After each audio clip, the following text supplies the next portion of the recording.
Nilagay ko sa kalahati ang mas malaking container dahil ito ang ating gagamitin pangsalo sa mga liquid na mga galing sa ating compost. Ang kasunod nito ay ang pagbutas sa ating container sa pamamagitan ng paggamit ng soldering iron. Kumuha ako ng lumang tela at kinupit sa bilog na sakto lamang sa aking lalagyanan dahil magsisilbi itong pangsalo at pangtakip sa compost.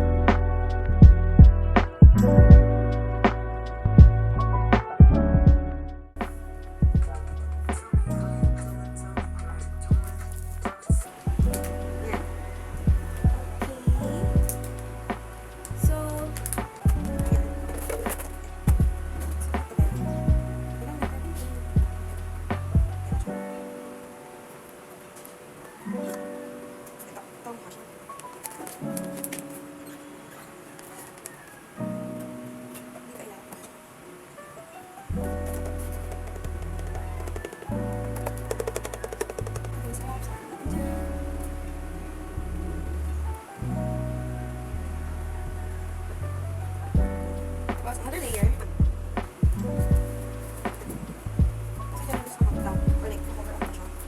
Tapos another layer.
Ako si Pauline Esmused at ito ang aking compost with bokashi method journey.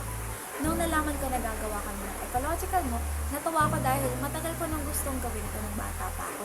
Kaso wala nga akong oras at wala pa akong paglalaanan noon.